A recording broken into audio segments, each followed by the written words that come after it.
আমরা তাদের প্রতি আমাদের যে সমর্থন, সেই সমর্থনটা আমরা অব্যাহত রাখতে চাই। কিন্তু আপনারা নিশ্চয়ই একমত হবেন, সরকারের কাজগুলো দেখছে, কিন্তু সমর্থনটা নিশ্চয়ই শর্তহীন সমর্থন নয়। সরকার তার প্রধান যে ম্যান্ডেটগুলো আমি বলেছি, বিচার, সংস্কার এবং নির্বাচনের যে প্রশ্ন, তারা আমি আশা করব তারা সঠিক রাস্তায় থাকবেন। এবং সেক্ষেত্রে সরকারের সঙ্গে রাজনৈতিক দলগুলোর যদি একটা জীবন্ত যোগাযোগ থাকে, বোঝাপড়া থাকে, যেটাকে আমি প্রায় বলি এটা অর্গ্যানিক এনগেজমেন্ট যদি থাকে, তাহলে সরকারের উদ্দেশ্য নিয়ে কিন্তু কোনো প্রশ্ন উঠবে না। সেজন্য আমি যেটা বলতে চাই যে সরকার তাদের মধ্যে কাজ করতে গেলে ভুল হতে পারে, কাজ করতে গেলে সেখানে অনেক ত্রুটি দুর্বলতা হতে পারে। সরকারের সদিচ্ছা নিয়ে আমাদের বড় কোনো প্রশ্ন নেই। হ্যাঁ, তাদের অভিজ্ঞতা নিয়ে, দক্ষতা নিয়ে অথবা দূরদর্শিতা নিয়ে হয়তো প্রশ্ন থাকতে পারে। তো 10 মাস পার হয়েছে, কিন্তু এখনও পর্যন্ত আমরা কিন্তু বিচারের ব্যাপারে সুস্পষ্ট কোনো দৃশ্যমান অগ্রগতি দেখছি না। সংস্কারের ব্যাপারে ইতিমধ্যে অনেক মাস পার হয়েছে, আমরা এখনও কিন্তু সে ব্যাপারে বলতে পারেন দৃশ্যমান কোনো কার্যকারিতা দেখছি না। আর নির্বাচনের ব্যাপারে যেটা রাজনৈতিক দলগুলো বলেছেন, সরকারের প্রধান স্টেক হোল্ডার তো রাজনৈতিক দলগুলো, সুতরাং তাদের চিন্তা বিবেচনাগুলোকে সরকার বিবেচনার মধ্যে নেবেন। এবং সেভাবে আমি মনে করি সরকার যদি রাজনৈতিক দলগুলোকে আশ্বস্ত করতে পারেন, জনগণকে আস্থায় নিতে পারেন, তাহলে এখনকার যেটা অস্বস্তিকর পরিবেশ তৈরি হয়েছে, সেই জায়গা থেকে জাতি হিসাবে আমরা বেরিয়ে আসতে পারি। আমরা আমাদের গণ অভ্যুত্থানের মধ্য দিয়ে একটা ঐতিহাসিক সম্ভাবনা তৈরি হয়েছে। আমাদের কারো অতিকথন, আমাদের কারো বাড়াবাড়ি, কারো হঠকারিতার জন্য এবং আমাদের কারো কোনো ব্যক্তিগত গোষ্ঠীগত এজেন্ডার জন্য এই অভ্যুত্থানের অর্জন কোনোভাবে যাতে বিনষ্ট না হয়, সেটাকে আমাদের রক্ষা করা দরকার। শেষে যেটা আমাদের কেন্দ্রীয় কমিটি আলোচনা করেছে, নানা প্রশ্নে আমাদের মধ্যে বিতর্ক থাকবে, দ্বিমত থাকবে, একটা বহুত্ববাদী সমাজে বিতর্ক থাকবে, আলাপ আলোচনা থাকবে, কিন্তু আমরা আমাদের স্বাধীনতা, সার্বভৌমত্ব, জাতীয় নিরাপত্তার প্রশ্নে একই সাথে আমাদের ভোটাধিকার, অবাধ নিরপেক্ষ বিশ্বাসযোগ্য নির্বাচন, বিচার বলি এবং গণতান্ত্রিক উত্তরণের জন্য সংস্কারের প্রশ্ন বলি, এই সমস্ত প্রশ্নে ব্রডলি আমাদের মধ্যে একটা চিন্তার ঐক্যর জায়গাটা আছে। আমি মনে করি আলাপ আলোচনাটা হবে, ঐক্যটা কত বেশি বাড়িয়ে তোলা যায়, ঐক্যটাকে কত বেশি এটাকে আমরা কার্যকারী করে তুলতে পারি।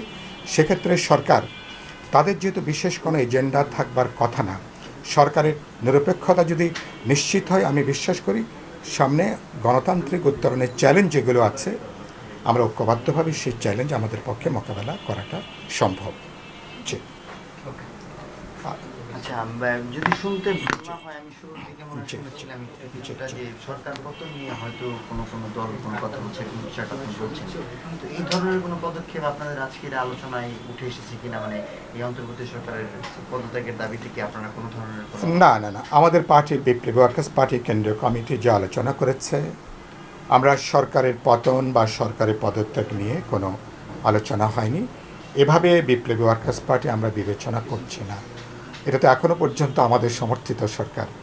আমরা বলছি যে সরকার তার প্রধান দায়িত্বের বাইরে যে সরকারের দায়িত্বের বাইরে যে অনেকগুলো বলতে পারেন অনেকগুলো এজেন্ডা তারা হাজির করেছেন, যেগুলো জনগণ এবং রাজনৈতিক দলের এই মুহূর্তের এজেন্ডার বাইরে। এগুলো হাজির করতে যেয়ে সরকারের উদ্দেশ্য নিয়ে প্রশ্ন উঠেছে, সরকারের তাদের ভেতরে অন্য কোনো হিডেন এজেন্ডা আছে কিনা, জনপরিসরে বহু ধরনের আলোচনা আছে। ইতিমধ্যেই রাজনৈতিক দল এবং জনগণ নানাভাবে তাদের মতামত তারা ব্যক্ত করেছেন। আমি আশা করব এগুলোকে সরকার উপলব্ধির মধ্যে নেবেন, উপলব্ধির মধ্যে নিয়ে। এবং একটু আগে আমি দেখলাম যে আজকে সরকারের যে মিটিং হয়েছে, সেখানে একজন উপদেষ্টা তিনি প্রেসকে তিনি যে বক্তব্য দিয়েছেন, সুতরাং তাদের যে কর্তব্যের ব্যাপারে, 3টা ম্যান্ডেটের ব্যাপারে, তো নিশ্চয়ই সে ব্যাপারে তো আমরা বলেছি বিচারের কাজটাকে জোরদার করতে হবে, দৃশ্যমান করতে হবে। আমরা বলেছি সংস্কারের যে কাজ আছে, খুব অতি অল্প সময়ের মধ্যে, আগামী 15 থেকে 1 মাসের মধ্যে আপনি আলাপ আলোচনা করে বোঝাপড়া তৈরি করবেন। আমরা কোথায় দাঁড়াবো, যেখানে ন্যূনতম আমাদের ঐক্যমত, আমরা একমত হয়ে সেখানে সনদে স্বাক্ষর করব। তারপরে নির্বাচন কমিশন সরকারের যদি সদিচ্ছা থাকে, নির্বাচন কমিশন আগামী 1.5 থেকে 2 মাসের মধ্যে কবে নাগাদ আমরা জাতীয় সংসদে নির্বাচনে যাব, নির্বাচন কমিশন থেকেও একটা কিন্তু রোডম্যাপ সুস্পষ্টভাবে নির্বাচন কমিশন বলতে পারে। আমি মনে করি যদি রাজনৈতিক দলগুলোর মধ্যে সদিচ্ছা আছে, জনগণ একটা গণতান্ত্রিক উত্তরণ দেখতে চায়, আমরা কেউ দেখতে চায় না অন্তর্বর্তী সরকার ব্যর্থ হোক, বিপর্যয়ের মধ্যে পড়ুক, এবং প্রফেসর ইউনূসের নেতৃত্বে যে সরকার, সেই সরকার অসম্মান নিয়ে সরকার যাক, এরকম অবস্থা কেউ আমরা দেখতে চাই না। আমরা সরকারকে সাফল্য চাই, কিন্তু দুর্ভাগ্যজনকভাবে রাজনৈতিক দলগুলোর যে এককাট্টা সমর্থন গত 10 মাসে অধিকাংশ ক্ষেত্রে সরকারের সমর্থনটা কিন্তু কাজে লাগাতে ব্যর্থ হয়েছে। কারণ এরকম একটা সমর্থন কিন্তু অতীতের খুব কম সরকারের ভাগ্যেই কিন্তু হয়েছে। এরকম একটা জনগণ এবং দলগুলোর এরকম একটা বিশাল সমর্থন, সরকার উচিত হবে রাজনৈতিক দলগুলোর সমর্থনটার এর যে তাৎপর্য, এটাকে উপলব্ধির মধ্যে নেওয়া এবং এই সমর্থনটাকে রাজনৈতিক দলগুলোর দুর্বলতা হিসাবে বিবেচনা করাটা না করা।